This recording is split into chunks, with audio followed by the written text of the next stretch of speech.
You've probably heard about the sunshine vitamin, vitamin D, and its importance for your health. But what happens when we protect our skin with sunscreen? Does it block vitamin D synthesis? Vitamin D, the sunshine vitamin, is unique. Unlike most nutrients that we intake from food, our body uses sunlight to make vitamin D. It's not just a vitamin, it's key to our immunity, mental health, and bone strength. Yet there's a catch. The very sunlight we need for vitamin D synthesis also poses a risk of skin cancer. Dermatologists worldwide advise us to shield our skin with sunscreen. But does that mean we're blocking our vital vitamin D supply? Are we caught in a perplexing dilemma of choosing between protecting our skin or securing our vitamin D? Fear not. We're here to delve into the science, sift through the research, and consult medical experts to solve this conundrum. Let's dive into the science and expert opinions to get the answer. Let's first understand what vitamin D is and why it's essential for our health.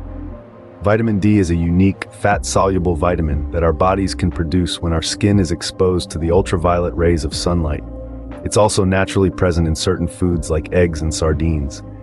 There are two forms of vitamin D, D2, or ergocalciferol, which comes from plant sources and fortified foods, and D3, or cholecalciferol, which is found in animal sources and is the type our bodies produce.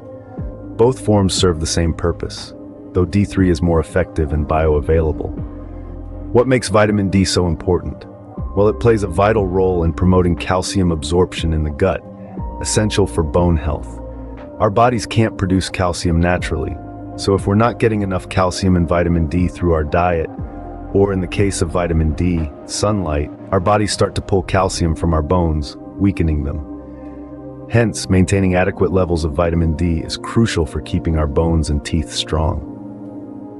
But that's not all.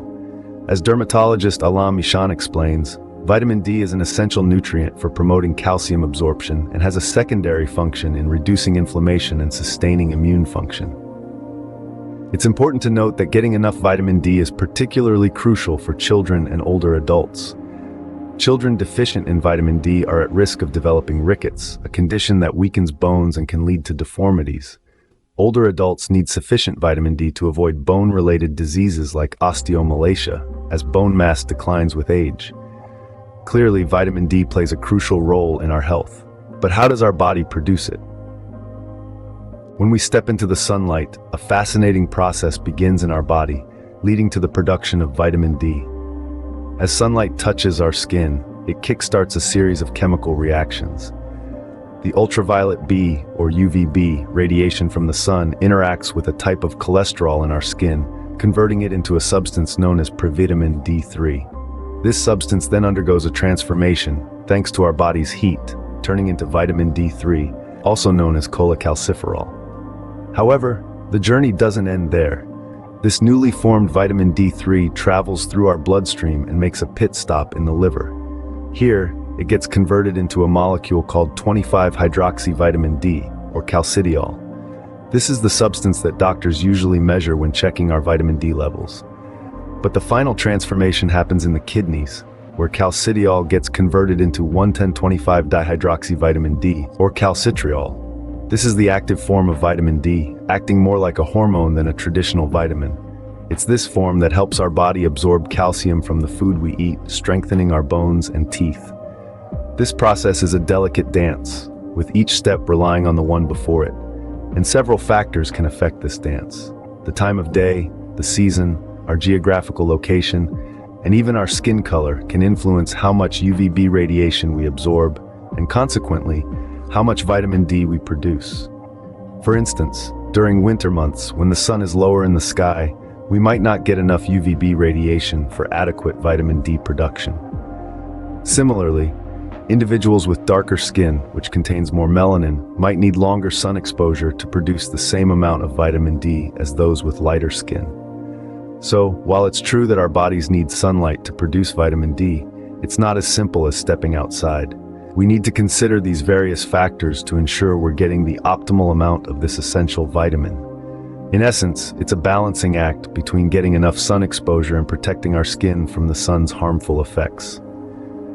So we need sun exposure for vitamin D synthesis. But what happens when we apply sunscreen? You've put on your sunscreen to protect your skin, but are you blocking your body's ability to produce vitamin D? Before we delve into the heart of this question, let's first understand how sunscreen works. Sunscreen acts as a shield against the sun's ultraviolet rays, UVA and UVB. UVA rays penetrate deep into the skin, causing premature aging and wrinkles, while UVB rays burn the skin's surface and can lead to skin cancer. Sunscreen, either by absorbing or reflecting these rays, prevents them from causing damage. Now let's move on to our main question. Does sunscreen block vitamin D synthesis? The process of vitamin D synthesis begins when UVB rays hit the skin. If sunscreen is blocking these rays, it would seem logical to assume that it's also blocking vitamin D production. However, the reality is not so black and white. Multiple studies indicate that regular sunscreen use does not usually lead to vitamin D deficiency. Even when applied properly, most sunscreens do not block 100% of UVB rays. A high SPF sunscreen can block upwards of 90%, but that still leaves a percentage of UVB rays to be absorbed by the skin and kickstart the vitamin D synthesis process. Moreover, most people do not apply enough sunscreen to achieve the full SPF protection stated on the bottle. According to the American Academy of Dermatology, most people only apply 25 to 50% of the recommended amount of sunscreen, which further reduces the blocking effect on UVB rays. Let's not forget that vitamin D synthesis is a complex process influenced by numerous factors, including latitude, altitude, time of year, time of day, cloud cover, skin type, and age. While sunscreen does play a role, it's only one piece of a much larger puzzle. So, what do the experts have to say? Dermatologists and health organizations worldwide agree that the risk of skin cancer from sun exposure far outweighs the risk of vitamin D deficiency due to sunscreen use. They recommend getting vitamin D through a combination of diet, supplements, and safe sun exposure. Dr. Alain Michon, a dermatologist and medical director of Project Skin MD, Ottawa, explains, while sunlight is a source of vitamin D, it's also a proven carcinogen.